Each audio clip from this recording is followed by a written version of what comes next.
Where are we at? Here we are.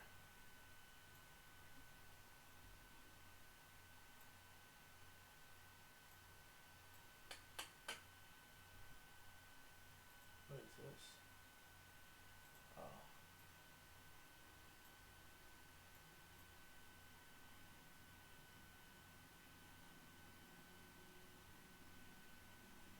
Alright. Yo, what's good? Nope. Nope. Nope. Thought I did it. We'll get it right. There it is. What is up? What is up? What's going on, y'all? What is happening, bro? What is happening with y'all? My boy Carlos Torres said, "What's popping back at it again? Dynasty season to start." Hey, exactly, right? Exactly. Very excited for the draft. Yup. B plus on free agency.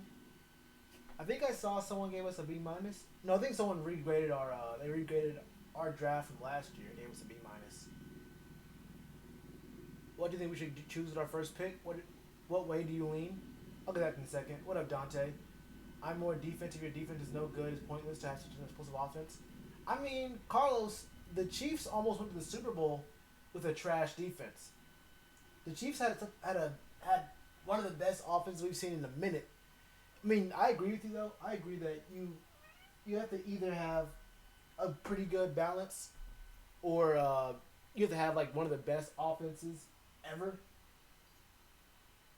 Oh, you gonna do this? What's up? But yeah, the general thought is there though. I agree with the general thought there. I'm gonna move this to the left. But yeah, you can do it without a defense, but it's a lot harder.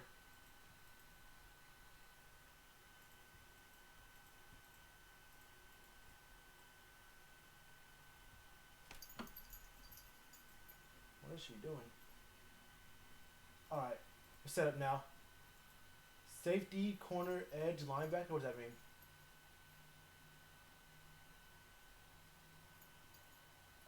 If they are both available, Farrell or Burns? Burns. Easy. Okay, okay. Get this done quickly. All right, buddy. Get out of here. My sound's not working? Y'all can't hear me? Oh. It's all over here. That's why. My mic was set up like I was doing a video from like over here. Is that better? That should be a lot better. Yo, the really sad thing about this is, do y'all notice a difference between how my mic sounds when I do these live streams and how my mic sounds when I do the videos? Like, is it a big difference? Is there a big difference between like how my mic sounds now versus how my mic sounds in my like videos?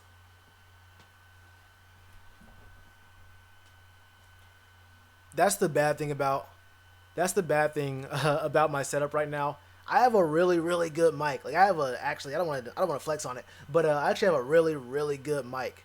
And but the way that I do my videos, the way that my setup works is that like it's kind of far. That's like maybe I don't know. I could show you. Anyway, the point is, the way that the setup works is like the mic ends up sounding kind of bad because it lets in a lot more like volume from around the room and that kind of stuff. But yeah, then I have to do some noise reduction, which gets rid of some background noise, not all of it, but that also messes with the quality of the sound to get rid of the background noise. Anyway, I ain't gonna touch that one. We need DK Metcalf. Nah, I don't agree with that. But the thing about this is, I saw a video actually like 30 minutes ago. I watched a video of it was Todd McShay and it was Todd McShay. Is his name Mel Brooks? I always forget what his name is. It's Mel something. Mel Kiper. It's Mel Kiper. It's not Mel Brooks. It's Mel Kiper. They were doing their first round draft picks. Took them a full hour to do it, but they did their whole first round draft, and they had Brian Burns falling to 16. I'm not really sure that Brian Burns does fall to 16. Uh, it'd be cool, but honestly, I don't see it happening. And it's kind of and them saying it's gonna happen makes me believe even more that it won't happen because they were completely wrong. They couldn't have been more wrong last year. Fake CMC, that's the real CMC. Show respect. Nah, we don't need DK. I'm telling you right now. Anthony Ratliff Williams is a goon. Let me tell you this. Have y'all seen this site? I know for the most part, most of you guys haven't. Um,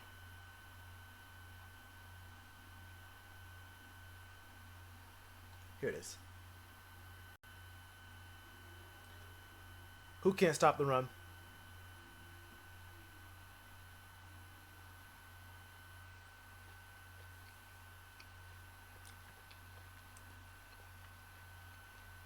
He said,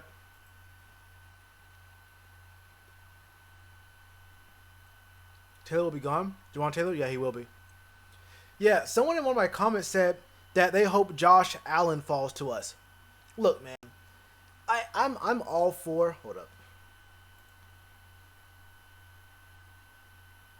Yeah, I'm all for, uh, you know, wishful thinking and looking at the future and trying to get a really good player. But don't tell me don't comment that. Don't comment you hope that Josh Allen falls to number 16. Josh Allen is a top 4 draft pick. Top 5 draft. He's not going to Josh Allen is not going to fall to 16. I was like I read that comment. I thought someone said we should trade up for him. Now, trading up is a bad idea too, but I was like, okay, trading up, you can maybe have an argument for that. But when he said, when dude said he hopes that Josh Allen fell to 16, I said, hold up. I said, bro, Josh Allen to 16?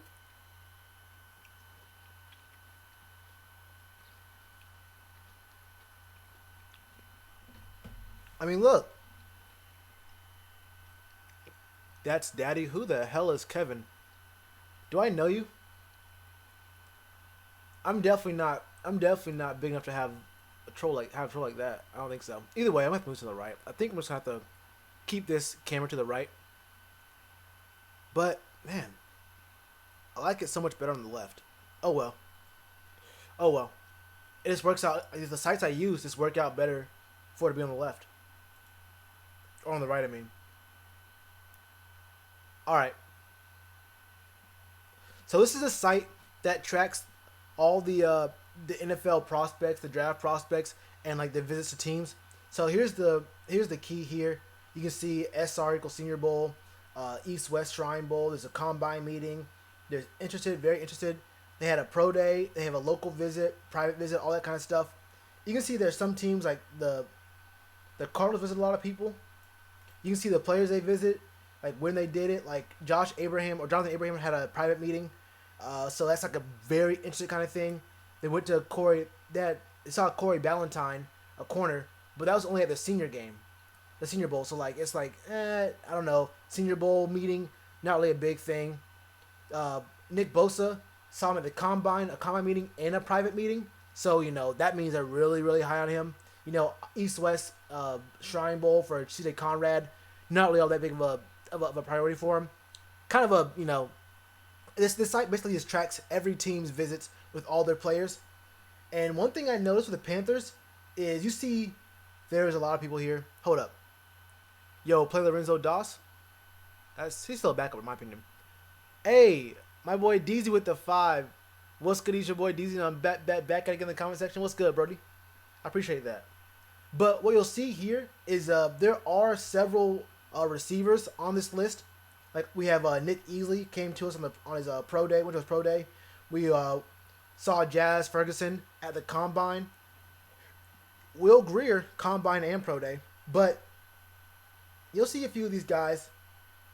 We had a private meeting with Jamont Jones, private meeting with Eric McCoy. But what you'll notice here is wait, what's LLC again? Local visit? Yeah, it's not a big deal. What you'll notice is that the only player, the only receiver, actually the only player the team has brought in for an actual workout, not like a meeting, not like like an interview kind of thing. The only player the team brought in for a workout, where's he at? Is Anthony Ratliff Williams. And I saw this after I already picked. Well, I already thought that Anthony Ratliff Williams was going to be our best pick, best option for picking up a receiver. But this says a lot to me. And the thing is, this could have been a local visit. They could have done a local visit for this guy because he went to North Carolina. He went to UNC. Smokescreen? Why would they? Wait. Why would you smokescreen a 4th or 5th round pick wide receiver? I don't see that happening. I don't see that happening. I can see a smokescreen for like Titus Howard for a private meeting, or a smokescreen for maybe talking about someone else in the chat. I don't know, but maybe a smokescreen for Will Greer. But I don't see a smokescreen for a third day wide receiver.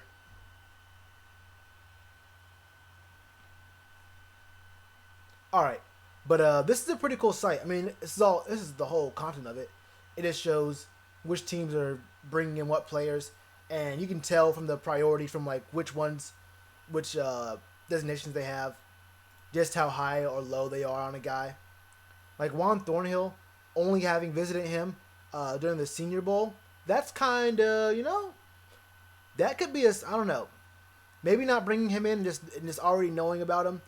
I don't know if UVA already had their pro day. I'm pretty sure they had to have the pro day. It's the 7th now. But not going to his pro day, not getting a visit from him, not getting a visit during the combine, no private workouts, no visits, none of that kind of stuff. Taylor Rapp, we had a private workout or private meeting. Although Taylor Rapp is a strong safety, I do not like Taylor Rapp for our team. He's a good safety, but he's not a covered safety. He's not even close to being a covered safety.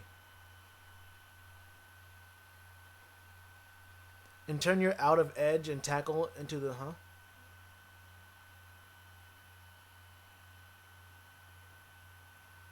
You're gonna trade players during the draft? We don't have any tradable assets.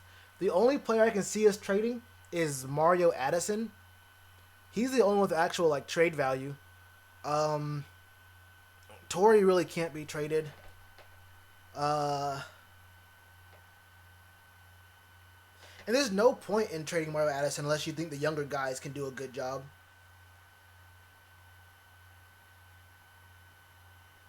And honestly, Torrey would be better to be not Torrey. If you can use the I think Mario Addison probably worth a 4th and a 6th.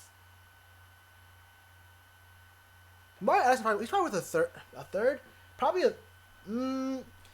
See, the thing about that is that the draft picks, the valuation of draft picks for players has been so skewed this offseason because we're seeing we're seeing guys who really aren't marquee names go for high draft picks, and we saw some huge name guys go for thirds and fifths. So it's kind of hard to like predict what these guys are going to be going for if we do trade them.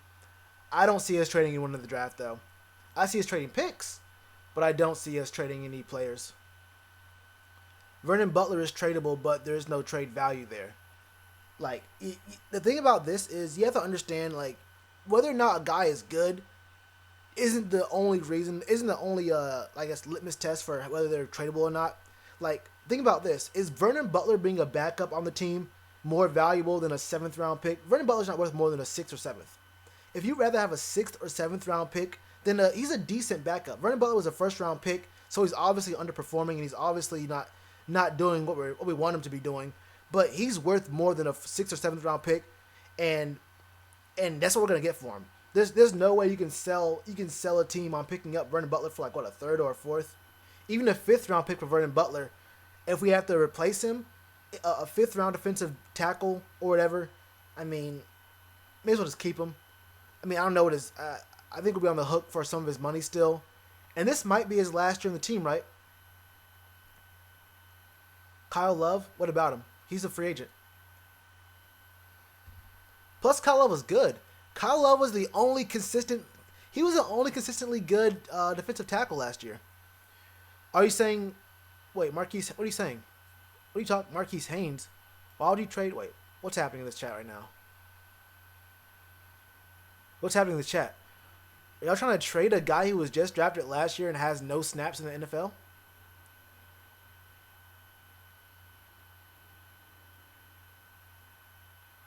Nobody wants Kyle Love?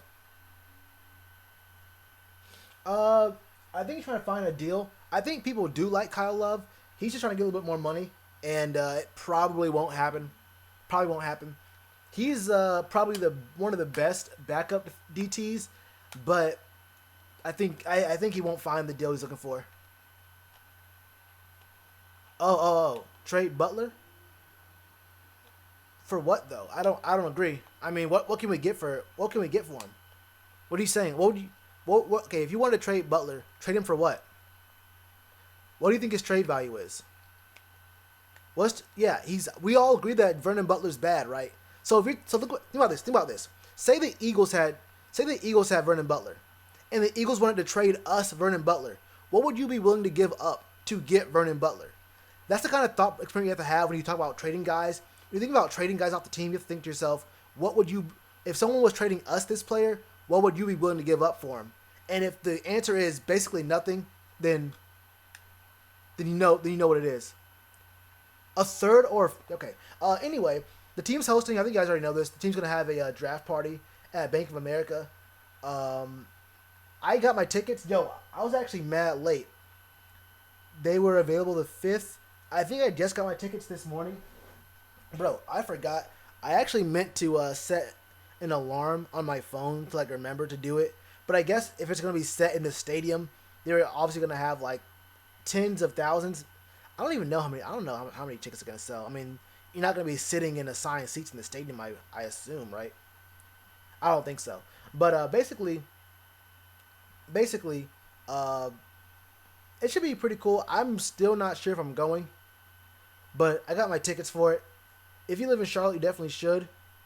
The only reason I don't want to say it like that, but I might crash at my sister's spot in Charlotte if I pull up to this. I mean, I have a lot of friends in Charlotte too. I could stay in their spot. But yeah, not a damn thing. You need to trade Butler. Yeah, Butler's a 6 at. I think he's a 6 at best. I wouldn't give up a 5th for him.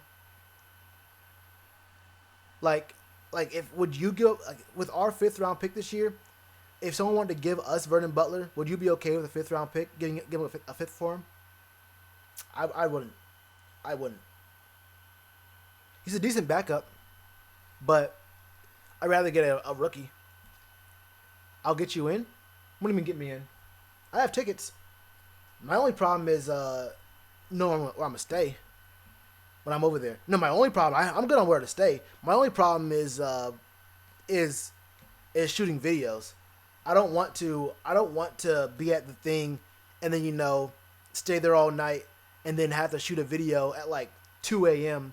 because the event's gonna be going on and then leaving and whatnot, and then by the time I record it, edit it, and render it out and get it on YouTube, it'll probably be mad late.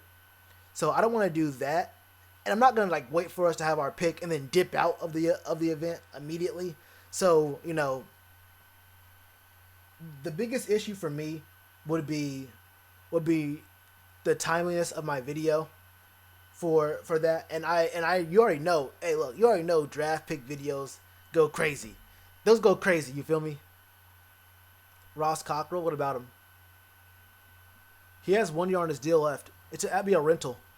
If you trade him, wait, okay. So the draft value of a guy who broke his leg cleanly and only has 1 more year on his contract. So he's a rental player, and he just got injured last year, and he was never really the best corner in the league to begin with. What's his trade value? In. Oh, I feel you.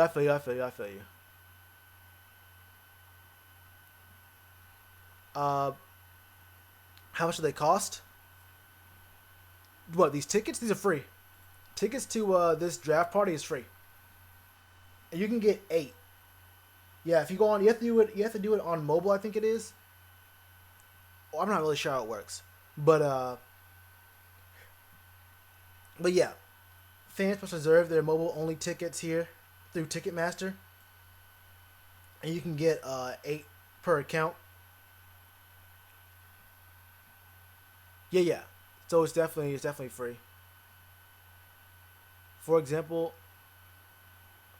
oh yeah, the guy who runs the Giants is the guy who took a franchise tag deal off the table for Josh Norman. That dude's accent is anyway. All right. Speaking of mock drafts, I've seen some good mock drafts lately, and I've seen some other kinds of mock drafts. And it's kind of tough.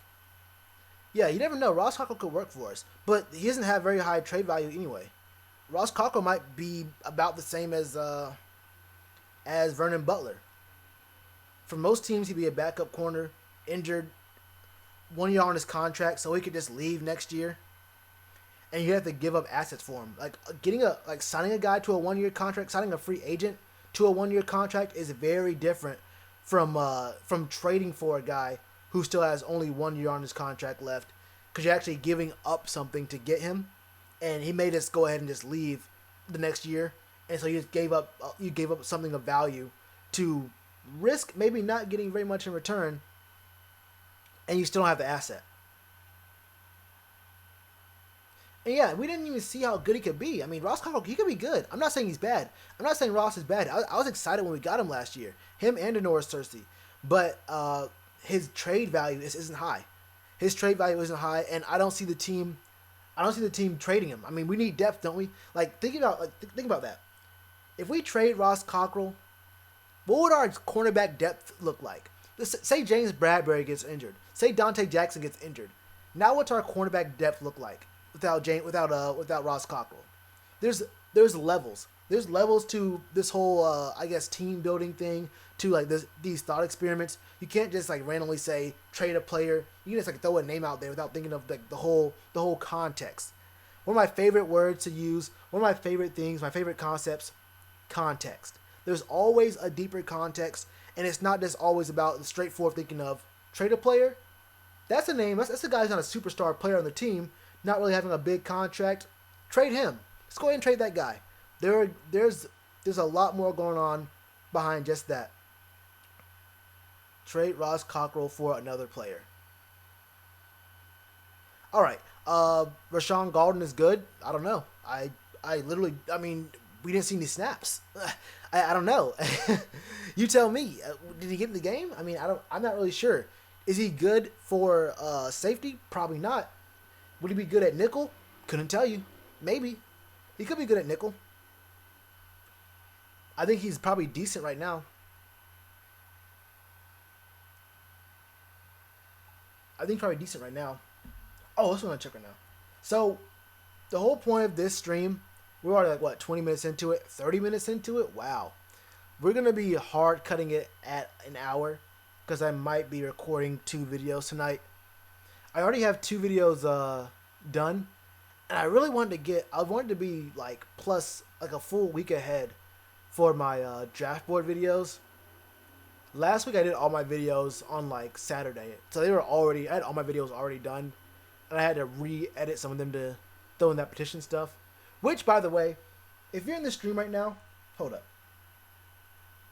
If you're in the stream right now and you haven't come here yet, go ahead and do that for me.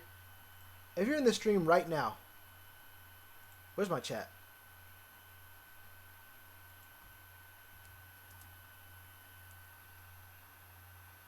If you're in the stream right now, Mose Fraser, Jesus, and you ain't done this yet, it's kind of wild. I think I uploaded the video of me talking about this at noon yesterday. I mean, we're almost at 200 in one day, just over a day. That's not bad. That's not bad. If you're in here, we need 28 more signatures to get to 200. If we can get to 200 in one day, a day and a half, that'd be wild. So if you're in the stream right now, and I know you've been seeing me talk about this.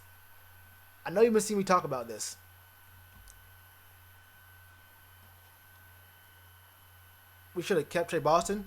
No, Trey Boston was bad. Trey was horrible when he was on the team, bro.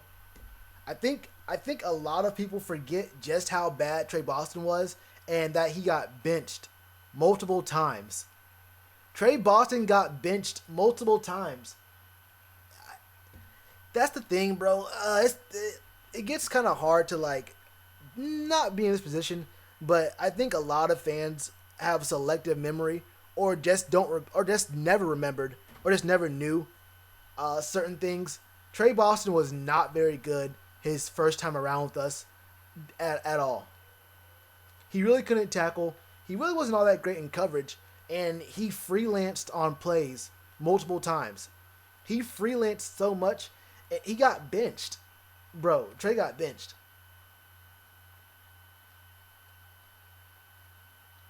Yeah, he's better now, but someone said that it wasn't a smart move to let go of him earlier. That's just not the case.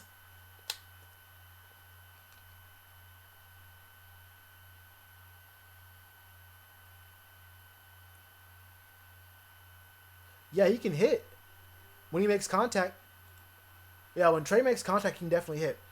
So basically, like I was saying though, what this stream is getting some suggestions from y'all for my draft board videos. The original plan was to double upload every day, which I could have done. I really could have, or still can, honestly. But right now, what is this? Ooh, that didn't show up. But what I'm thinking right now is I'd be better off doing one a day and then sometimes do double uploads, maybe on the weekends, maybe on random days. But I want to know which guys you guys looking at. And there's guys that are already on my list, and there's other names of people that I already have videos done for and already have rendered out and ready to upload and schedule for YouTube. I probably will upload my other 2 videos later tonight and just get those ready to be uploaded Monday and Tuesday. But what are some names of some guys y'all want to see in these videos?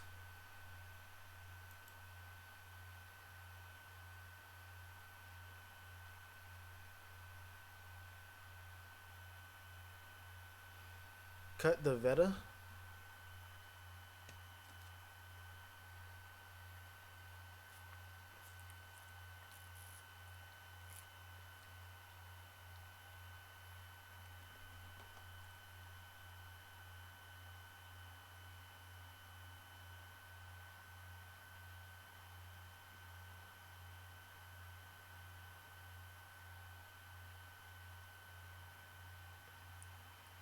I really just read someone say trade Greg Olsen.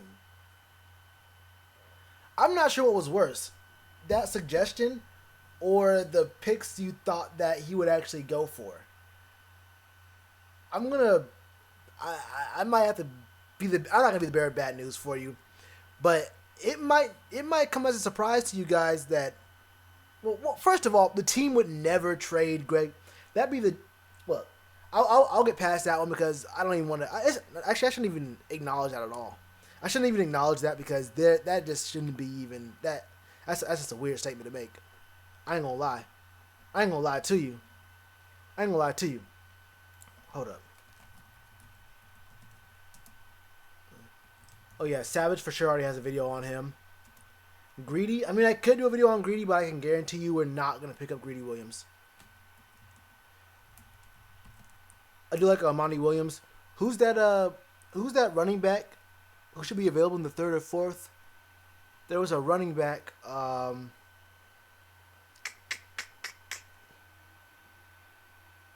They cut Davis. Davis deserved to get cut. I don't know if y'all realize that, but Thomas Davis has been on the kind of a downswing. And then also that I think the PED thing also kind of, also kind of hurt Mans. Which, if we want to be real about that, that boy did it. That boy did it. Elijah Holyfield? Yeah, it's Montgomery. David Montgomery. That's one of the ones that I started recording and something got in the way, so I had to do something else.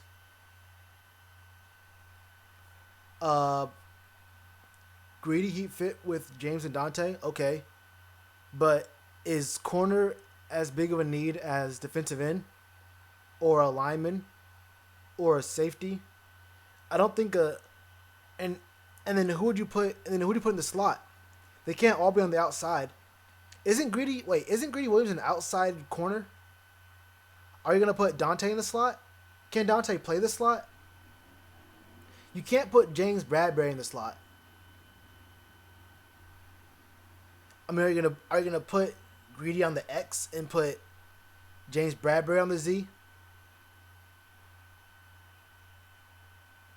To try Polite, he'll be a second round pick. Yeah, Polite he'll be in the second round.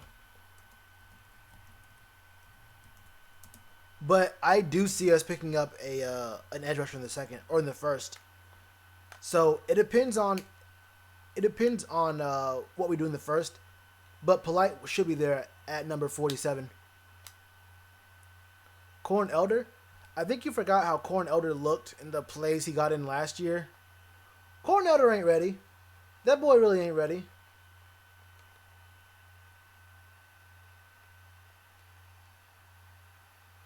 My point exactly, Carl. Oh, right. I haven't done a Juan Thornhill video. I thought I did. You're right. I don't have a Juan Thornhill video. Hey, did y'all see Jordan Rodriguez her draft board, her mock draft? Hold up.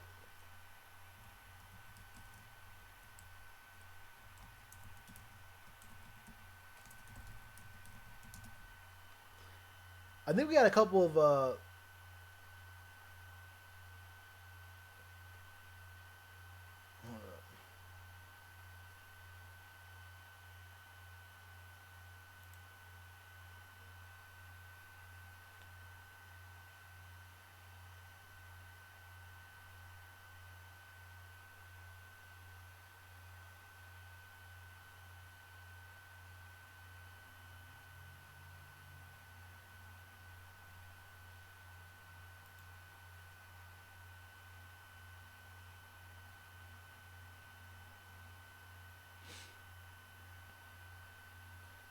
okay.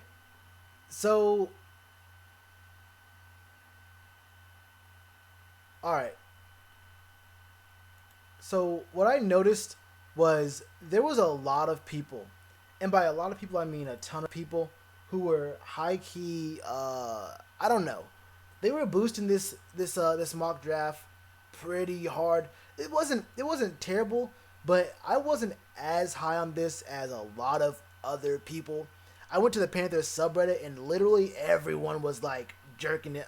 It was wild, uh, and there was a ton of different articles, especially from Cat Scratch Reader, who was like Charlotte Observer or no Panthers beat writer shares her first mock draft. And to be honest, it's pretty good. Like, what kind of what kind of caveat to a headline is that? You don't even need to put. I mean, even if it is really good, it could be the best mock draft of all time. But you don't need to put. And honestly, it's pretty good. Like, you're gonna get the clicks either way. You don't have to entice the reader with that kind of clicking, like, that kind of title. People see mock draft from Panthers beat writer or mock draft in general, and they're gonna watch or they're gonna read the article. You're selling a product that sells itself. But I mean, look, we have a decently. I actually think that she and I have a decently similar mock draft. Brian Burns at 16. I mean, that's oh shit. How this? Anyway, Brian Burns at 16. That's a great pickup, but one that I wouldn't have said because I don't think he would have been there. I don't think he's gonna be there at 16. But any of my mock drafts, if Brian Burns was available at 16, I would have picked him up. But he's literally never been available in any of the mocks I've done. When I do I've done 2 different streams where I do live mock drafts. So that's 4 different drafts right there. I've done 2 videos of mock drafts. Never gotten Brian Burns. I've done a couple of mock drafts, like only like 1 or 2, like off camera. And I've never gotten Brian. Are these skeeter eaters? Where are they coming from? Where are they coming from? My window's open, but I have a screen. Where are these skeeter eaters coming from? Anyway, but he's literally never shown up. Like, and Mel Kiper and Todd McShay saying he's gonna be at 16. Only, like I said, only tells me even deeper that he won't be there at 16. So I'm not really sure. To the Dolphins need a quarterback. I'd be surprised if the Dolphins don't trade up, honestly. Or they're probably they might use this year to tank. I wouldn't be surprised if the Dolphins just tank this year, try to wait Tom Brady out. The Jets got a lot better. The Bills could be looking. I don't know. I don't see the Bills. I don't see the Dolphins. They're either gonna try to get a quarterback or they're gonna tank. But I would have picked up Brian Burns. Second round, an O lineman. That's all right. That's cool. I don't even know who Chris Lindstrom is.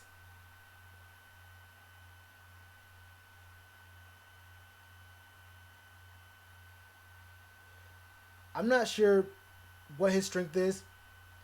He has experience at right guard and tackle, with guard being a more natural fit. Why not just pick up a left guard then? Why not get a guy who already plays left guard? I think there's probably better offensive lineman pickups in the second round. Both at a 16. And he went 29. That's not going to happen. I also got Juan Thornhill in the third in my mock draft.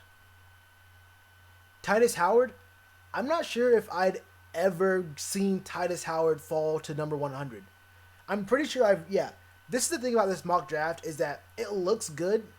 It looks good to me, but I've never seen Brian Burns fall to 16, and I've never seen Titus Howard fall to 100. These are 2 really good players. Brian Burns for sure. Titus Howard could be good in a year, or like if someone gets injured, he can come up and fill in. But I'm not sure if he's gonna be a borderline 4th round pick. I'm not sure if Titus Howard is gonna be a borderline 4th round pick. I've seen some people say very high 3rd, extremely late 2nd, probably mostly very high 3rd. But pick 100 for Titus Howard. I don't know. But the other thing is, there's just no way. There's just no way in the name of Jesus Christ our Lord and Savior that I ever do a mock draft where you see this word. You will never see me do a mock draft with that word. bro. There's not a chance. How are you a bro? You write or. You don't get an or. You don't get the. You don't walk up to the podium. You don't say, Roger, look, here's our card here. We want to pick this guy or this other guy here. I'm cool with either. Whoever gets to the stage first, let's have them race to the stage, and we'll get whichever one we want. I mean, I guess if he just wants to pull up on us, I don't know. Rock paper scissors. Have them come up to the stadium, to the podium. You know, who can have them rap battle or something, and we'll pick up whichever one is better at rapping. I don't really know, but you can't put the word or in a mock draft, and then have people say it was a good mock draft. The number 100 pick is still valuable enough. It's still valuable enough to be important enough to not be on the fence about two different players. I mean, why not just say or for every single position, every single pick? Why not Brian Burns or Cleveland, or Chris Lindstrom or someone else? Why not spend the whole article talking about or? David Montgomery, I'm actually really cool with that. And pick with round 4. My only thing about running backs is I do think we should draft a backup running back, and I know I've said in videos into my mock draft that we don't need to, but I keep being told, I'm saying that because I keep being told by a lot of people that Cameron Artis-Payne is a good backup. So I'm trying to figure out. Look, if the team's gonna keep spending money, keeping this man on the team to just work out, I'm telling you right now, Cameron Artis-Payne is getting the best gym membership of all time. This man gets to work out in one of the best facilities in the nation, and gets paid for it. He gets paid to bench press. This man gets paid. He gets paid to squat. I ain't mad at him. He gets paid to do a few wind sprints here and there. Live in the city of Charlotte. I mean, that's not a bad gig. I ain't gonna lie to you. This man really do get paid to just be a backup. Like not even a backup, but like, see, backups get in the game. There are backups who get in the game. Like Vernon Butler got in the game. Like Kyle Love got in the game. There are backups at every position that get in the game. Cameron Artis-Payne can't find reps. What was it? 19 carries this past season. 18 carries 2 years ago. The man. We gave Christian McCaffrey that many touches in one game. I feel like.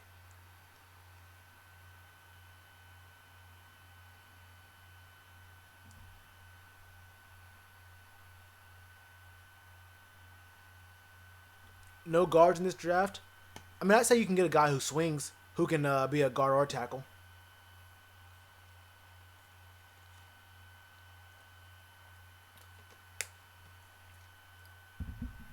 But David Montgomery is a really good pickup. He's a really good pickup in the 4th round.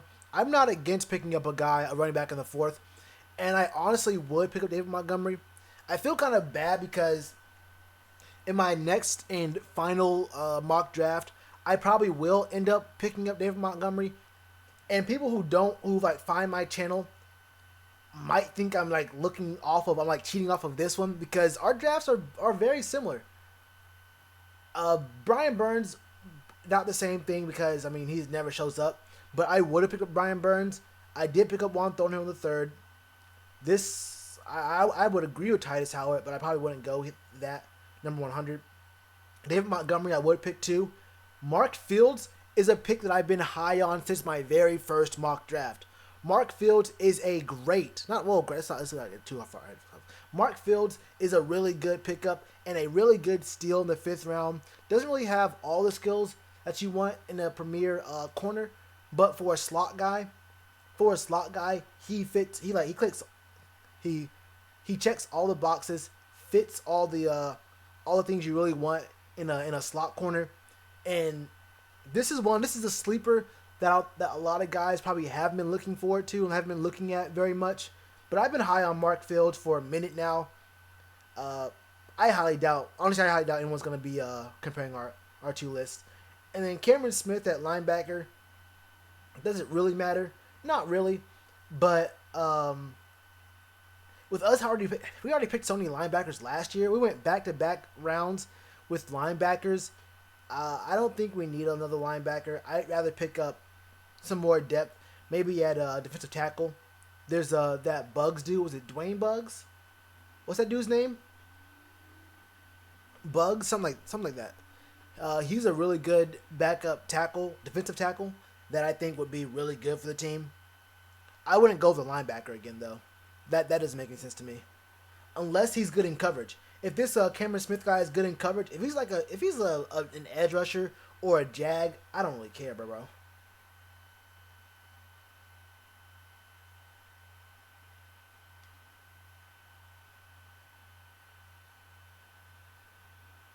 She said use a draft pick on a guy.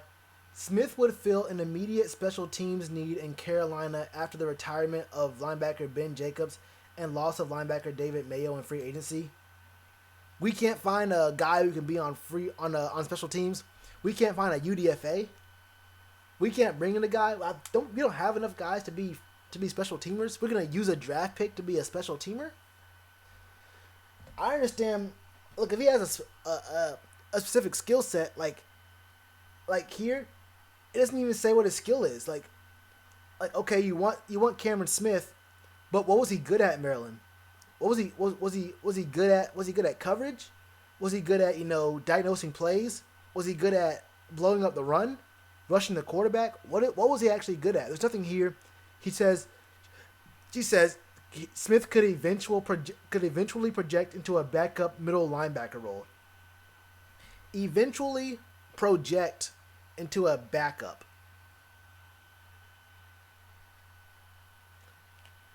That's what you want from an undrafted free agent. This is a camp body, high key.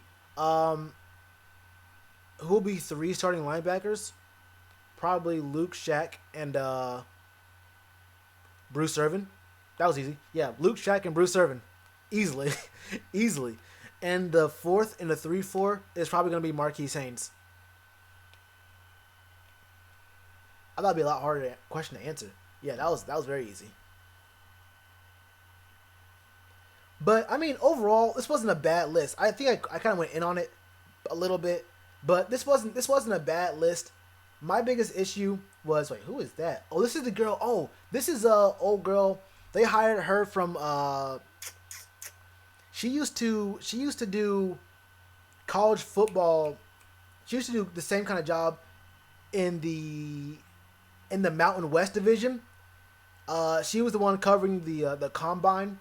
She did a lot of videos for the Panthers, covering the combine. She's pretty good at her job. Yeah, Stormy. Yeah, Stormy. That's right. Yeah. Never mind. Let's see. But yeah, this isn't a bad draft. I don't particularly like the Chris Lindstrom. I think there's gonna be some other guys second round. Obviously like Brian Burns. Obviously, I've already been high on Juan Thornhill. I hate the word "or" here. I hate the word "or" here. This is my biggest problem with this list: is you really can't be praised for a mock draft with the word "or" in it. If you use the word "or" in a mock draft, how are you mocking the draft? You can't, if you mock someone, you have to mock what they said, right? You can't change the wording. You can't change the wording what they said. So if you're gonna mock a draft, you have to copy the concept, the core concept of a draft. One pick, one player. You can't say "or" in a mock draft. You can't say "or" in a mock draft at all. Love this David Montgomery pick right here. Absolutely been high on Mark Fields for a very long time now. Not a really big fan of this one, but round 6, who really cares? I get bugs, but round 6 doesn't matter to me at all. How do I feel about Cam's no sex? Ain't affecting my sex. what do I care if Cam's not? What do I care? Hey, what if I care? What do I care about Cam Newton not having sex? That doesn't even cross my mind. I saw the video. I mean, I watched the video, but that never crosses my mind ever. If Cam wants to not have sex, look, man, yo, Cam is good at this YouTube thing. Hey, Cam should have had a YouTube a long time ago. Cam is very good at this YouTube thing. He knows how to create content, bro. Hey, Cam knows how to create content. I'm not gonna lie, bro. Yo. And then the Cam Newton account shows up. Jamil Dean, I heard you. He's on the list now. He's on the list. What's up? What's up, Monty? What up, Jay? One of the lineup of Moten, Larson, Paradis, Turner, Williams be strong enough to go for Ed in the first? Yeah, I agree. Yeah, for sure. I would not be mad if Tyler Larson was our backup or was our starting left guard. Honestly, yeah, like for real, for me, I wouldn't be too bad. I wouldn't be too mad if we didn't go O line. Or not. I wouldn't be too mad. I could understand, and I could get behind a well done plan where we didn't go after O lineman until the third round. Like if we went edge rushers first round, and then second round we went. Well, I think Juan's gonna be good enough for us in the third. The thing about how our draft's gonna shake out, our needs at specific areas are so specific that I think that the places that we need to get or the positions that we need to get players at will be available later on in the draft. Like Mark Fields is perfect for us in our scheme, but he's not gonna be a high pick. We don't need to use a second round pick or a third round pick on a corner. I've been high on Mark Fields, and I think he's a really good pickup. He'll be good in the fifth round, and he can start. I think she said he might. Never mind. Yeah, she said he can start. I think he can start fifth round. I'm cool with that. So we don't really need to get a corner in the second or third for me. And it becomes a question of what should you pick up early. And I guess, I mean, if you really want to, with how our needs are set up, and backup running back can be picked up in the fourth round, the way that our needs are set up, if there's a really good safety in the second, we can go defensive end safety.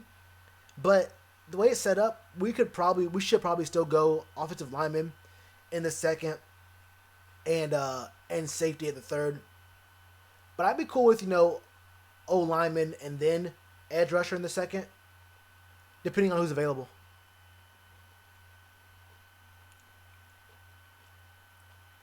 Moten at left guard? Who knows? He was really good at tackle last year. Why hide him?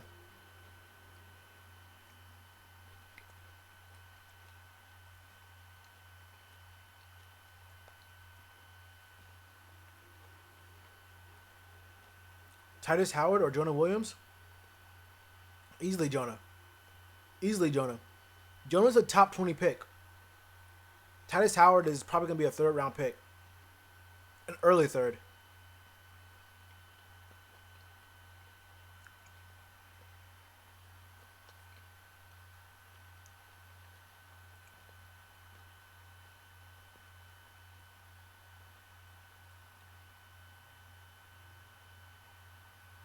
Jordan Gross is 200 pounds soaking wet now.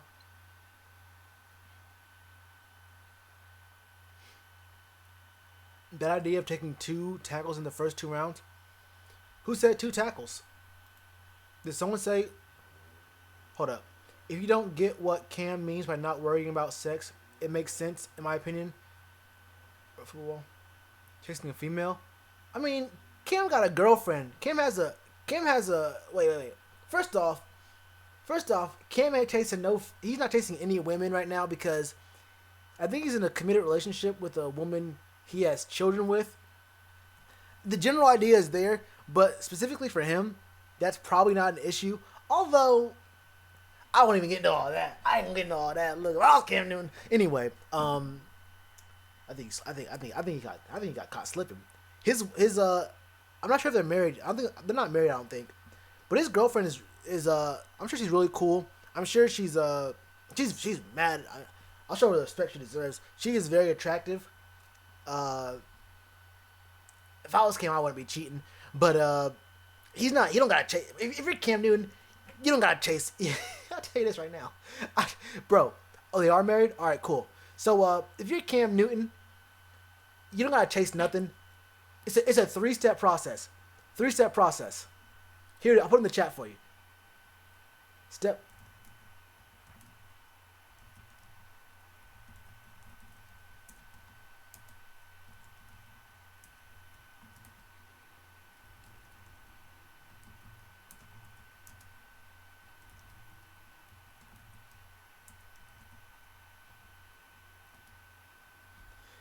That's what Kim has to do. Oh, he said in the last video, I ain't gonna lie to you. I ain't watched the last one. Because it was just focusing on the sex thing again. I was like, I don't want to see it. I already saw him talk about the sex thing. I thought he was kind of milking it. Wait, no, I think I did watch that one. Wait. Did I not watch that one? That was the one where he had the dude. He said, like, we're going to do the whole team's. He said the whole team's going to do the whole no sex thing, right? That was the video where he said everyone on the team's doing the no sex thing. And he had like, apparently, I got a notification that my stream went down, but I didn't drop any frames. Did the stream go down? Married, but I believe it. Maybe I just didn't catch it. Maybe I just didn't catch it. For a second word? Alright.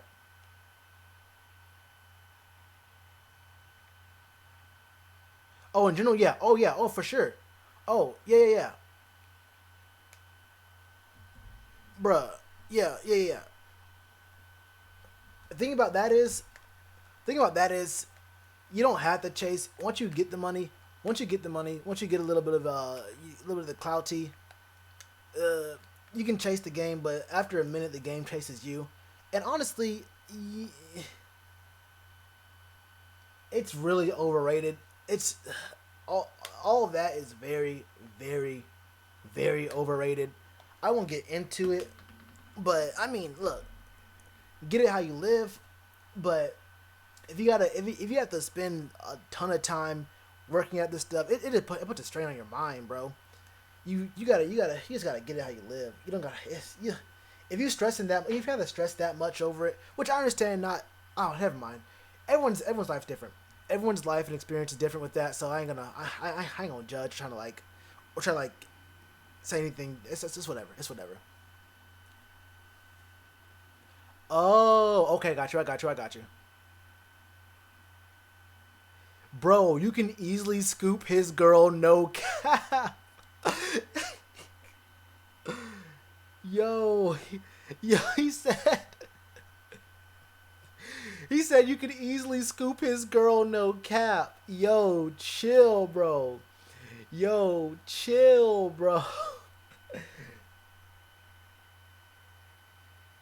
Cam. Away games? I'm gonna be in Charlotte. Let me stop. Stop. Yo, Farrell's ceiling is Mario Addison. That's not great. Russell Wilson girl taller than him. First off, Sierra got more clout than Russell Wilson. Let's put that. Let's go ahead and nip that in the bud. Russell Wilson is Sierra's husband. She's not Russell Wilson's wife. You know how people say, like, this guy's wife was involved in whatever. Nah. Russell Wilson is the husband, and that family is Sierra owned. I think Sierra got more money than Russell right now. Russell want that bag though. Russell told the Seahawks, he said, "Look, I better get paid by next Sunday, or look, you may not see me. You don't have it's gonna be the 11th man, because I'm gonna be out of here, bro.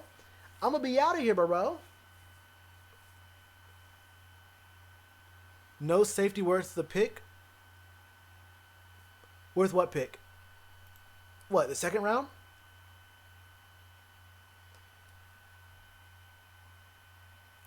It's either Montez Sweat or Brian Burns. Monty. Both those guys, I can make an argument that neither one of those guys is going to be available at 16.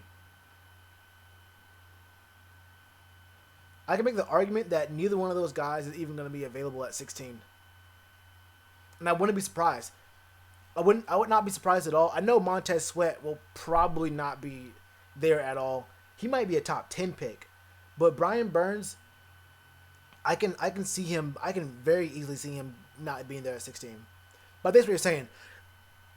I think that's what you're saying. You're saying that if they're not there, then Panthers are probably going to go for an offensive lineman in the first round if we don't get Sweat or Burns. But then again, it's so hard to predict these things because this is the time of the year where everybody's lying. Every single player is lying, or not player. Every single coach is lying. Every single GM is lying. Everyone, no one's trying to like get other guys on their trail what they want to do. So you don't want to talk too much about what you want to do, what you're going to be doing, and whatnot. And every single player you're looking forward to.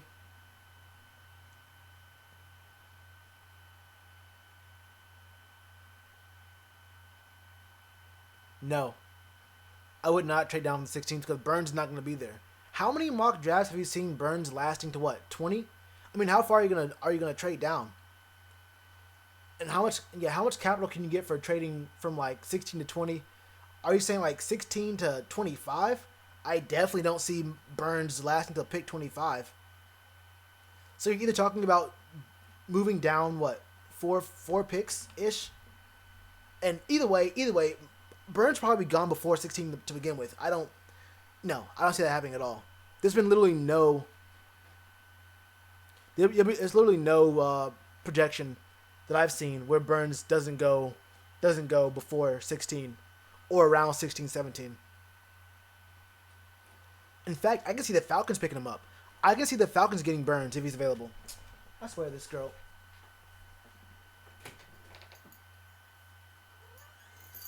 You're just gonna walk out. You're just gonna leave. Would I consider Farrell at 16? Yeah, for sure. Depending on if Jonah Williams or she's gonna be doing that the whole time. Well, whatever. If Jonah Williams or oh man, she's gonna break something. I forgot dude's name already. Andre Dillard. I just did a video on him the other day. That one is not uploaded yet, I don't think. But wait, did I do Brian Burns today? I did do Brian Burns today. That means I only have a couple videos that have already been recorded and edited. I'm actually a little bit farther behind than I thought I was. Oh well. But if Andre Dillard and Jonah Williams are there, and it's between those two and Cleveland Farrell, I definitely consider Jonah Williams or Andre Dillard over Cleveland. And, picking up maybe Chase, maybe Polite, maybe someone else in the second round as an edge rusher. There's a couple of second round edge rusher guys that I wouldn't be all that mad about picking up.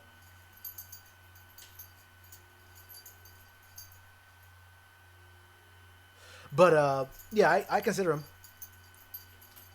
FA's better than Brian Cox. Yeah, Brian Cox is bad.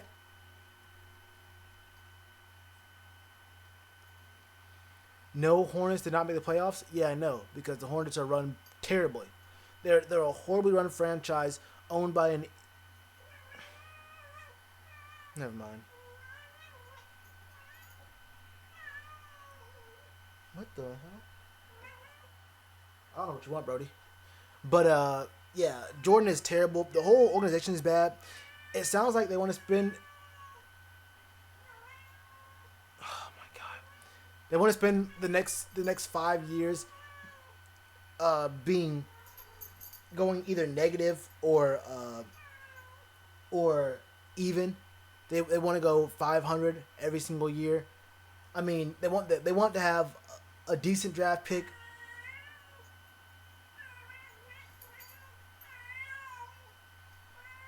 Bro, I don't know where it went.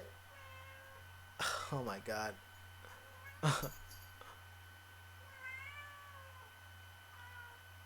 you've seen like you've seen 5 mocks. The thing about mocks is, well, think about this. Think about this. If you want to do this kind of thought experiment, look at the mock drafts from last year and look at the draft picks from last year. You will see an extremely big difference between what professional draft experts had to say about the draft and what actually happened in the draft. You see it happen every single year. Yo. Nah, there's like a skeeter eater somewhere in the house. I don't know, man. And I think she found it, but it like ran away. Now she's mad. Bro, and now she's like probably trying to leave right now. Probably mad at me that it ran away. One second, bro. No, she wants to leave. I think she just assumes it left the room somehow. I don't know. That's how she gets. But trade 6th round pick to move up.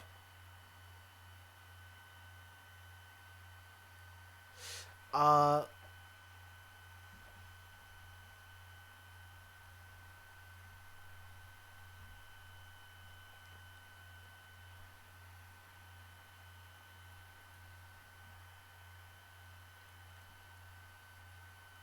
a link on IG? Yeah, sure.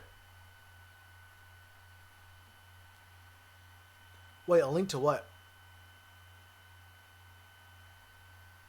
Oh yeah, yeah. I've seen them. I saw one just earlier today. I saw the one with Todd McShay and and what's the old dude's name? Todd McShay and Mel Kiper. They had a mock draft where Burns fell to us. They had a dueling mock draft. One person said no. One of them said that we were gonna pass on Brian Burns.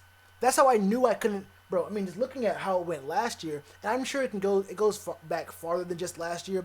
But last year specifically was so bad between the experts mock drafts. You could just see their faces on during the draft, during the telecast. It was like they're like, okay, now the pick is in. Wait, him? Okay, there was so many times these guys were flipping multiple pages through their draft binder books. They're like, I guess, profiles of players because they were so far off of what teams we actually get and what they thought was gonna happen. And they were like, at first they're like, oh man, well, I guess that's an all right pick there. I wouldn't have done it myself, but it fits. At a certain point, they're just like, you know what? We're just gonna stop acknowledging what we did, what we had in our mocks, and just like talk about the players because they were so far off base. I don't believe in Todd McShay or I can never think of his name the first time around. I can always think about Todd McShay, Mel Kiper, but draft experts, mock drafts, that kind of stuff are always There's not very many good mock drafts. Even mine. I'll just say mine. There are things you want to happen, but I mean, who would have said that DJ Moore would have lasted to our pick last year? Who would have thought that DJ Moore would have fallen to us?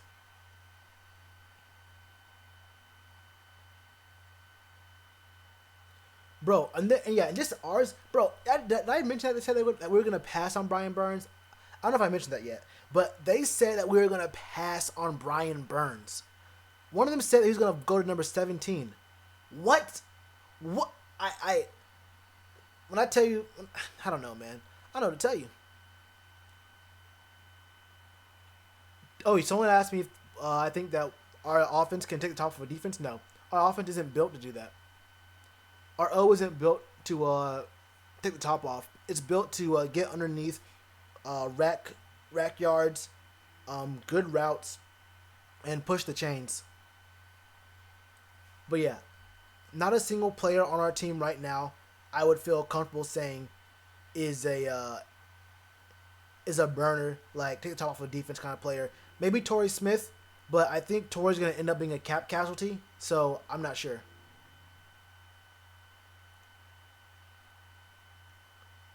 Yeah, I would be cool with Nasir, Darnell, or Deontay Thomas, or Thompson.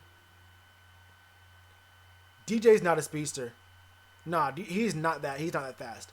He's quicker than fast. He's quicker than fast. He's not beating very many above average corners in man coverage down on a streak. Nah, it's not gonna happen. It's not even a skill set. Like that's not what a skill set is. He could do it. I mean, he wouldn't. I'm not saying he would fail every single time. That's not a skill set, and it'll be bad. And it would be bad to put him in that position to do that though. To put him in that role.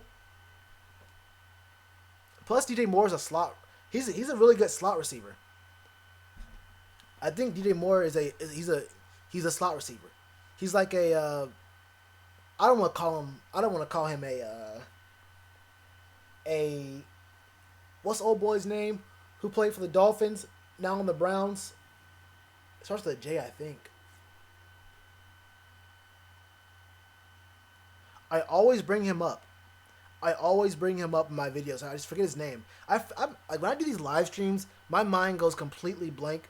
When I'm doing the videos, I'm like in the zone, but I really can't think. Yeah, Jarvis Landry. Yeah, Jarvis Landry. Yeah, Curtis is fast.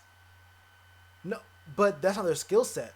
Their skill set isn't to run those streaks, and if it was, we would have seen the team have them do that. Plus, DJ Moore is a slot receiver, and you don't really see slot receivers going on streaks and goes and fades very often. I mean, we do move guys around a lot, but I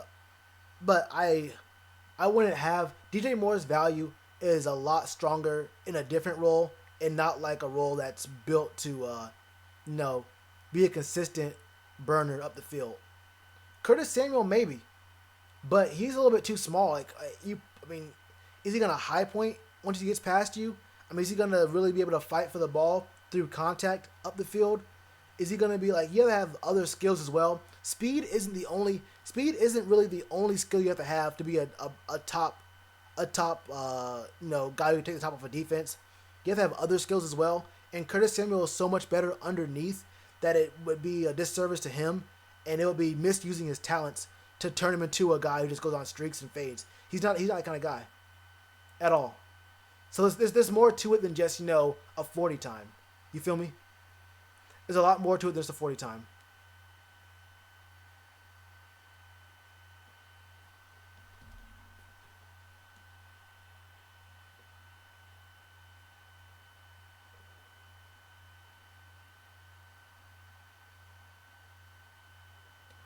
I mean, that's a good point, but that's not their skill set though.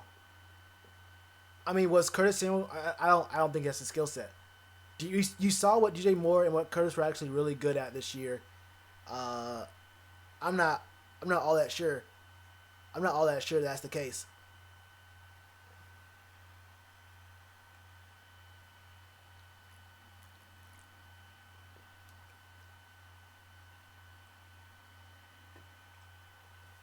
Deshaun Jackson? Of course not. I don't think you guys or Deshaun Jackson. Deshaun Jackson could have been a way better player if he did not go to the Bucks. I don't think people actually understand who Deshaun Jackson was before, but Deshaun Jackson on an actual team that had a competent coach, a competent quarterback. If Deshaun Jackson was on a team like even the Eagles, but more seriously, like if he was on the Seahawks, if he was on, I don't want to give softball answers like obviously the Saints, he'd do really good with.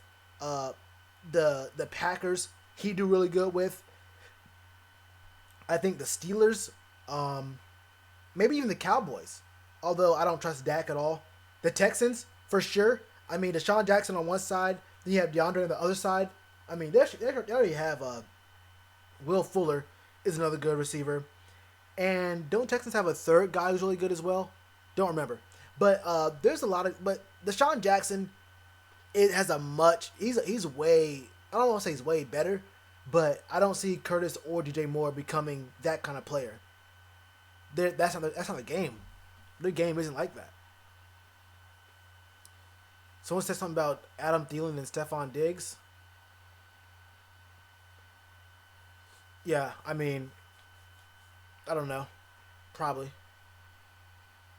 Curtis Samuel's biggest issue is staying healthy. So, I mean... We'll see. See if he can tie 2 years together. 2 seasons together. D. Jackson and Randy Moss' little brother. Let's not go too crazy. Randy Moss was an athletic, physical freak. Deshaun Jackson has that dog in him.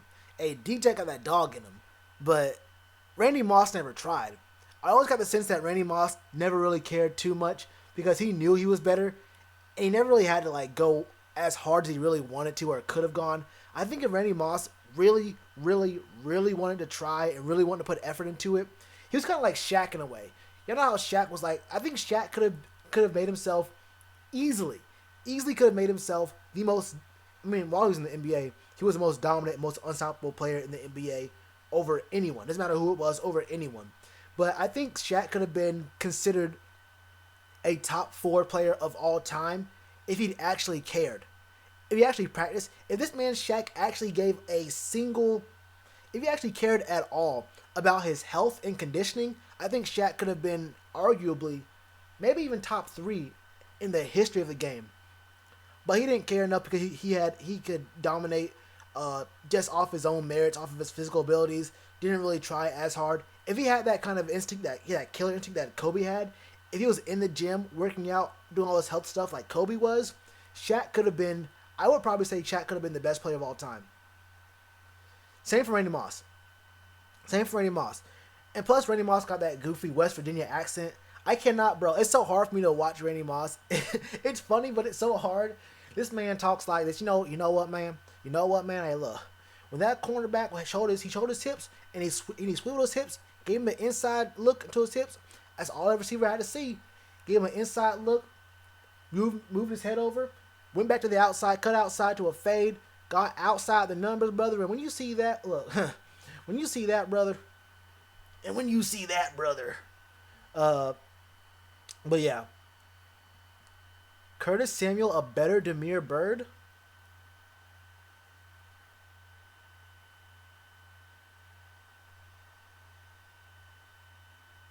That's like saying Kimball Walker's a better Emeka Okafor. Like, just say he's better. Just say he's better. Just say he's a better player. You don't have to compare him to a bad player. Like, Damiere Byrd isn't horrible, but we know what he is. You don't have to do him like that. That's an insult to Curtis Samuel. Unless you're making that. Unless you're saying he's an insult. Unless that's your point.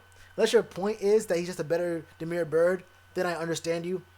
But I think you're trying to give Damiere Byrd a compliment. That's not a compliment. That's not a compliment. He's a better Damiere Byrd. Yeah, cut Smith, draft David Sills or ARW. I'm like really high on ARW because I think he's gonna be he's gonna get disrespected. He might be a 4th round pick. He could be a 5th round pick. He could be 6th.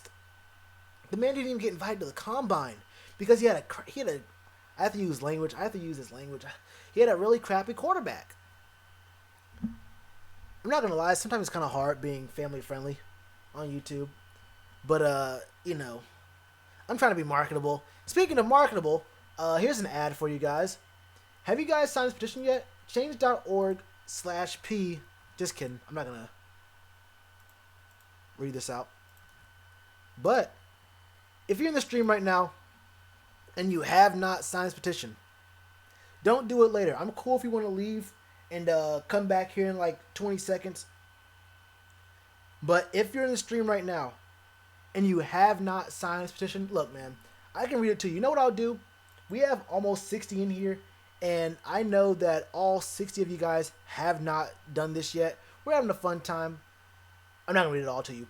But look, man, takes about 30 seconds. Some guys who've come through, said some nice things. But if you haven't already, really easy to just, all you have to do is type in your name, your first name, last name, email address. I'm not even sure it doesn't have to be a real email either. You just type in any old email and then sign the petition here. This would help me out a lot. I think. Oh yeah. Also, hold up. Also, one thing real quick here. There is something about this right here that I do want to mention.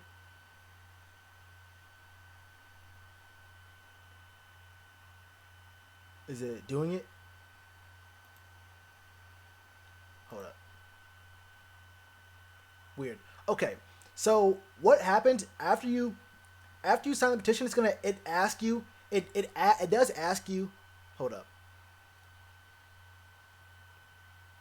After you sign the petition, it might ask you, like, say, if you want to, do you want to chip in to help out the cause or whatever? You want to chip in to help promote the thingy, the petition. You do not have to do it. I'm not sure. I didn't say you had to do it. I didn't say I don't want you guys to do it.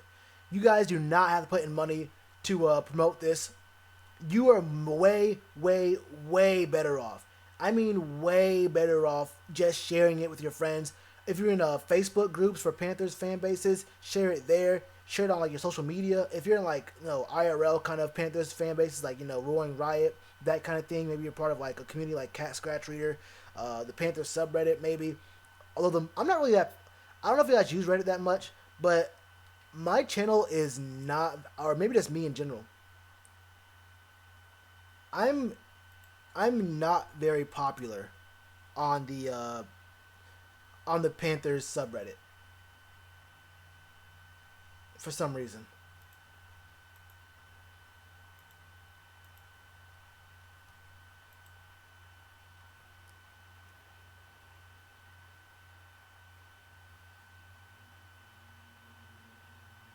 What did Bonnie say?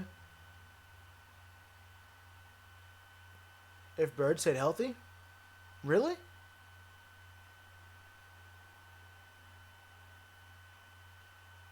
Second best receiver in the wild card game against the Saints? That's not saying much considering what our receivers were. I mean, I agree with you. I agree. But, I mean, looking at who our receivers were, we weren't built to win the Super Bowl that year. So I don't really care. I mean, so the thing about that is, if we would have won more games that year, we wouldn't have gotten we wouldn't have gotten we wouldn't have gotten DJ Moore. So you can win games. I don't care about how far we get into the in the playoffs if we don't make the Super Bowl. I mean, I guess it's bragging rights to say, yeah, we won a game in the playoffs. Yeah, we won 2 games in the playoffs. But all that really does after a while is just bring down your draft stock or your draft pick. So, I mean, it would have been cool, I guess, for bragging rights and say, yeah, we won a game in the playoffs 2 years ago. That's cool. But realistically, we wouldn't have gotten DJ Moore. I don't know who we would have gotten instead, but because winning a game would have probably boosted us up, 4 picks? Boosted us or put us down. The number up, but down in terms of desirability. We probably would have gotten probably about 4 or 5 picks. I think it is. Aren't there 4 losers in the wild card round? But yeah, Sills in the 4th. No, I'm taking Anthony Ratliff-Williams. Anthony Ratliff-Williams is the only receiver I want the draft because he'll be a pick you can get in the 5th round. Picking up a guy in the 4th would mean we can't pick up another person. Would mean we're using a pick on a receiver that we could be using on maybe defensive tackle, maybe another offensive lineman, maybe another defensive lineman, or a backup running back. I think that using an ARW might go before the 5th. Doubt it though. But using a pick on a receiver in the 3rd or the 4th is just us using an early enough pick that could be gone, that could go to somewhere else. Because look, the thing about people who want a receiver very early in the draft, if you want a receiver like in the 3rd round of the draft, think about this. Is our need at receiver actually really that big? We'll go backwards. Christian McCaffrey, Ian Thomas, Greg Olsen, Curtis Samuel, Jarius Wright, DJ Moore, Torrey Smith for right now. Of those 7 names, how many of those names do you feel confident about in their ability to play receiver and to work well in our scheme? Is there a huge need for a receiver? I wouldn't think so. I not for me at least. I think that Anthony Ratliff-Williams being a sleeper is much more valuable for us, even if we even if we get him in the 4th round, which I don't think is going to be the case. But I wouldn't go 3rd round, even pick 100 for a receiver. If ARW is there, I think he's probably going to be there in the 5th. I wouldn't use an early pick for a receiver. Cole Beasley? We don't need another slot receiver. Why would the team get... All of our guys are slot receivers. of our receivers, no, inches no. He doesn't fit. I mean, he's the same kind of build as everyone else. No point. People were kind of sleep on Jarius Wright. I think people just don't know his name or didn't see what he did for the Vikings. But Jarius Wright was really good for the Vikings. They ended up just lucking up, and Adam Thielen came out of nowhere. They have a lot of other good guys in their team. They didn't really need him anymore. But every single Vikings fan that I talked to, once he signed Jarius Wright, said that he was always dependable, always open. Third down's where he shines. He's not like the flashiest guy, but he has some of the best hands and will get open and will find a way on third down every single time. I would dump Torrey and sign a vet receiver. Why? Wait, why? You can get a rookie for 4 years for very cheap. In fact, you can get a rookie. If you get a rookie in the 4th or 5th round, there's barely any guaranteed money. Is there even guaranteed money in a 5th round draft picks contract? I'm not really all that sure. I'm not sure. There's not very much guaranteed money in a very late round guy's pick, and there's no point in spending a few million on a vet when there's definitely some really good talent late at receiver. Even Jalen Hurd will work well. Jalen Hurd will work really well for our scheme as a running back / receiver. So I don't agree with that at all. Incredible ceiling. We don't need receivers anymore. I think we do need a receiver. But not that early. I think there's priorities. There's levels to it, and you have to realize and understand when you pick up a guy does matter. So just having a need, like think about just real life. Like if you just people need food to live, but if you just ate, getting food is probably not very high on your priority list. You need money too. I mean, there's a lot of things you need, but if you're already good in one area or good enough in one area, there's an area of even bigger need. You probably go after that bigger need first, and then come back around to that other need that has a less priority. That's how I look at it. I don't think receiver is a big enough need to go for in the 3rd round or even the 4th.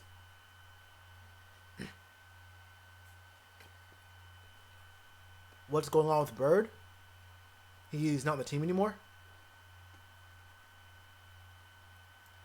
Justin Reed? Yeah.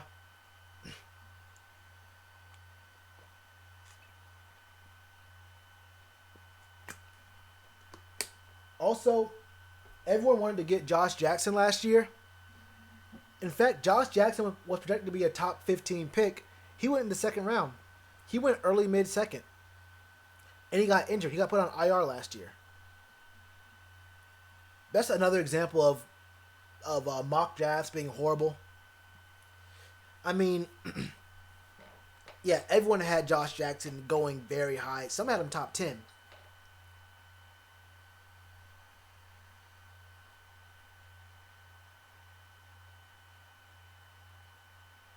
Our biggest competitors? What do you mean? I don't know. Every team we play? I'm really only concerned about the teams we play this year.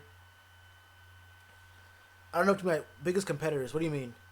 The hardest teams we play this year? Are you asking like competitors in what sense? There's so many up and coming teams. Oh. So you mean in the NFC?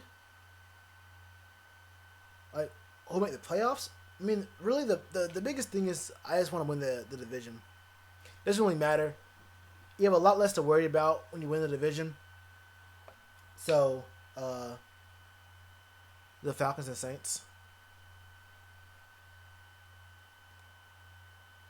It proves that Sweat or Burns could fall to us.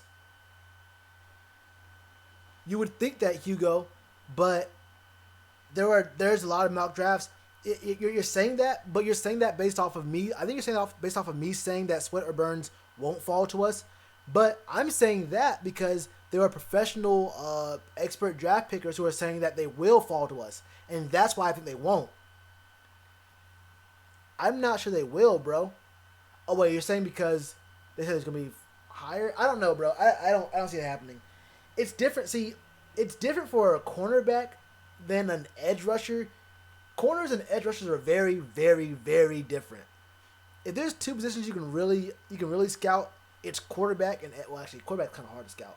It's running back and edge rushers. Quarterbacks is so valuable that you have to spend a lot of time scouting them, and you might get it right. Although those guys didn't get it right last year, but edge rushers are very, very, very different, and every team could use another edge rusher. Every team, no matter how good your D line is, you might consider looking at getting a young guy and saying, yeah, maybe we can find a spot for you. I think that Burns and Sweat are good enough that they probably it's a little bit different. It's a little bit different. Falcons gonna choke? I don't know. I mean, they really got screwed because of injuries last year. They weren't that bad of a team. And their scheme of having a one high safety look really screwed them over when they had two of their safeties get injured. Two guys got injured. They're Luke Kuechly. They're very, very good. What's his name? Dion. Bro, I swear I can never remember names. Dion Jones? Is it Dion Jones? I don't think it's Jones. But their middle linebacker got injured. I mean, imagine if Luke got injured for the whole season. Got put on IR. How would we look? Wait. Falcons gonna choke. What did we do? Wait. What did we do this year? We can't talk about that. Hold up. We can't talk about choking. Hold up. This is the last fan base to talk about choking. Look, we really can't talk about choking. We can't talk about choking.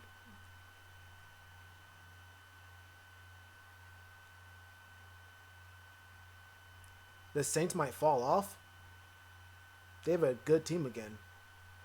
I don't see that happening.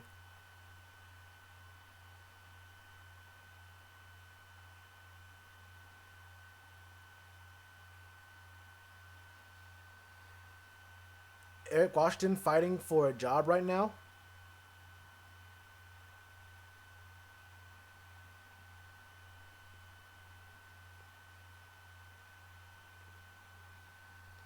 Okay, but there were definitely games we still could have won. There are definitely games. So, wait. So, were every single one of those losses based off of Cam's throwing? Because I remember several games this year that could have been won with better defense.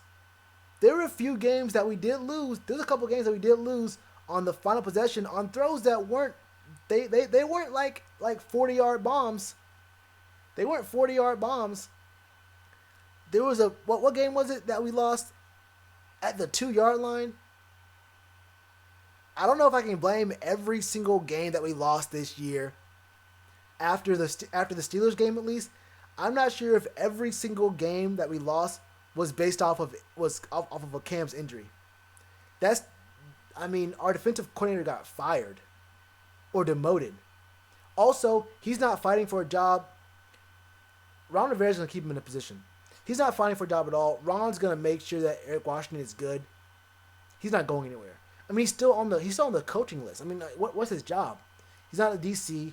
He's not the linebacker coach, not the defensive line coach. He's like, what? Quality control.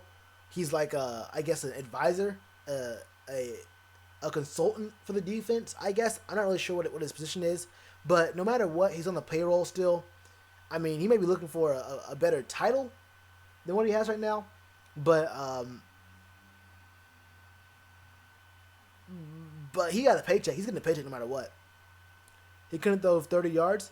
Okay, was every game we lost after the Steelers game? Was it a factor? Was it a function of Cam not being able to throw 30 yards? I'm not sure that's the case. And you could argue that not putting Taylor Heineke in earlier, not putting in Kyle Allen in earlier, is another reason why we lost some of those games. Could we not have preserved Cam? And do you think that Kyle or Taylor would not have been good enough to win a couple of those games we lost? I'm not going to put all the onus on Cam. especially how bad the defense played throughout the whole year, and then how the O line kind of just stopped playing around week, what was it, 13 ish, 14 ish. So I don't want to put the whole blame on Cam and his shoulder. We choked. Look, the team choked as a whole. If you want to say that, we can all give excuses. We can all give excuses, or we can be a little bit more realistic about it and understand the team did not perform the best it could. Unless you think that the team as a whole performed perfectly, except for Cam's injury, then we can. Then that's the conversation we're gonna have. But I think it's a lot more realistic that there was more happening than just injuries, more than just Cam getting hurt as a factor for why we lost so many games last year. A lot of what ifs? Not really. A lot of ifs. Oh, I see. I see. Yeah, in this one. Lost a couple games to field goals. Games aren't won and lost by field goals. Like games aren't won and lost in the last second of a game. Like that's how it looks because that's the last thing you see. But was there not like 59 other minutes in the game where the team could have pulled ahead? Did the game start and end at the field goal? Like we can always talk about you can argue we should have lost the Giants game off that field goal. You could really argue we played so bad against the Giants defensively, offensively, as a whole. I mean, so yes, teams can win or lose a game because of a field goal, but there's a whole 59 other minutes in a game where the team had opportunities to go up bigger and not make it a field goal game. I mean, the game doesn't start and end on a field goal. So, I mean, it's one of those things.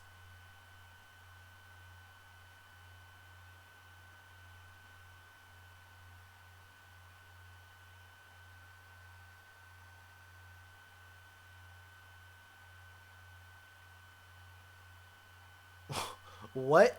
What? Let's say that, okay, so what you're saying is Cam doesn't get hurt, so we go undefeated. That's not even close to realistic. Come on now, man. The Patriots lost to the Lions. Good teams lose to bad teams all the time. Bro, and saying that we're gonna go undefeated if Cam never gets hurt is you saying the defense was good. I mean, if you think the defense was good enough to go undefeated for, I don't know. I mean, I guess you're right. I don't know, man. Maybe. I mean, maybe. That's a big what if. But I guess you have a much higher grade for the defense than I do from last year. I guess you thought the defense played a lot better than I thought they did last year. If all it would have taken to go undefeated after week 10 would be Cam staying healthy. I mean, maybe. I mean,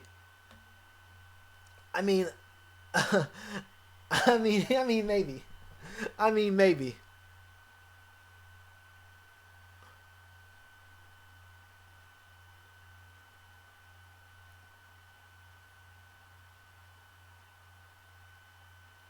Bro, it wasn't just the D-line. Anyway,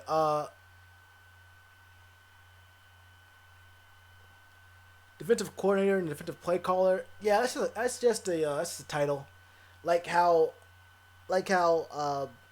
who was that dude who was the offensive coordinator for what's his name? Point is when you're the offensive coordinator, when you're a coordinator but not the play caller, you're a glorified practice runner. You run the practices, you get the guys, ready to play. But I think the play caller is a more important position.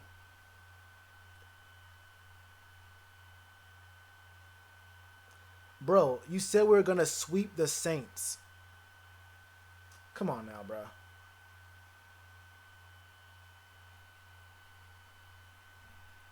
said sweep the Saints, sweep the Falcons. Didn't we get swept by the Falcons? That's the thing. It's just really unrealistic, bro. I'm glad you're enthusiastic about your fandom and whatnot, But it's just kind of, for me, it's not realistic. That's just not realistic, bro. We're going to win every single game, maybe only lose one. That just doesn't make sense to me. We got completely outplayed by the Browns. We got completely outplayed. The Browns had a really great defense and a really good offense last year. I mean, you just named all the games we lost. If basically what you're saying is that we would have been undefeated with Cam staying healthy. Unrealistic. That's how I feel. It's unrealistic. You're saying that Cam would have overcome the defense playing bad. I just wonder, what was your grade? The thing is, what was your grade of the defense last year? What was your grade? It has to be like a B plus. I'm assuming B plus. If all would have taken was for Cam. What was your grade on the O line? Like, whether Cam's healthy or not, that doesn't mean he's not getting sacked. Is he getting sacked still? Like, you don't have to get injured to have a bad O line. They are trolling me. Yeah, I know. I'm sorry. I'm afraid I don't have an answer to that. Shut up, Siri. I don't like you. But yeah. What's happening here? No, I think we're in a good spot this year though. This year, I think we can win 12 games. We can probably get 12 games this year.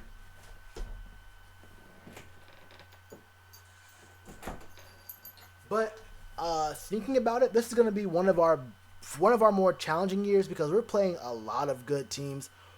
This is actually going to be a really hard year. This is going to be a year where we have to have a really good defense because, like I mentioned in another video, we're playing a lot of teams with mobile quarterbacks. We're playing a lot of teams with guys with a lot to prove and a lot of young talent as well. I'm glad we're not playing the Browns. And I'm telling you right now, the Browns are my pick to come out of the AFC. I said it last year. Before the year started, I said don't sleep with the Browns. Don't sleep on them. The Browns are going to be nice next year. The Browns are going to be even nicer this year. They're my AFC pick. But most of those losses was on accident. I mean, we weren't trying to lose, so I agree with the second part of that sentence. Most of those losses was on accident. I couldn't name. I mean, I agree. We weren't tanking. The team wasn't tanking. So I guess I do agree with you on that second half of the sentence. The team was definitely not tanking. The team was definitely not tanking.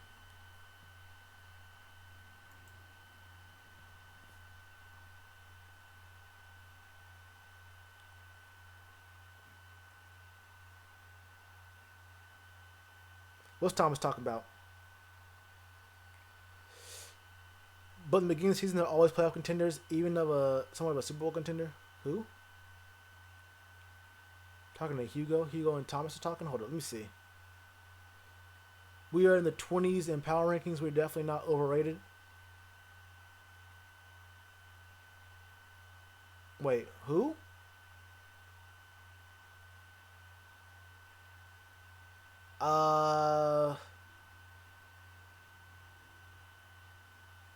Panthers are overrated. I don't agree with that. We're not overrated, but we're not overrated. First off, no one rates us because no one watches our games. If you think these national guys who do the national journalists, the guys who are on the big TV shows, the guys who are the most famous guys, if you think they're personally watching a full 4 quarters of Panthers football, you are severely mistaken. These guys don't watch our games. These guys have other people who watch our games who report to them. They're watching the Cowboys games. They're watching the Patriots. They're watching the Packers. They're watching a lot of other teams, the Eagles. They're watching maybe the Vikings. They might have started watching the Saints over the last couple of years. They are not watching Panthers games.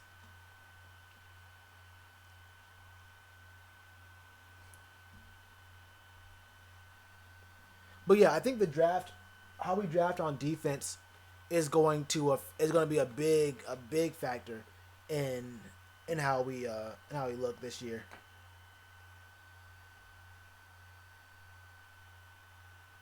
Oh, damn. Hold up. I mean, hey. No bully. No bully.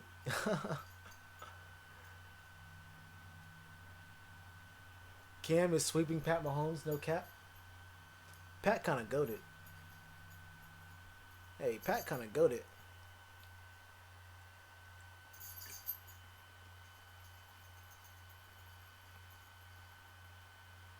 Kicker? Y'all don't like Graham Gano? Graham's been good. I don't understand that the Graham Gano hate. My cat is going crazy.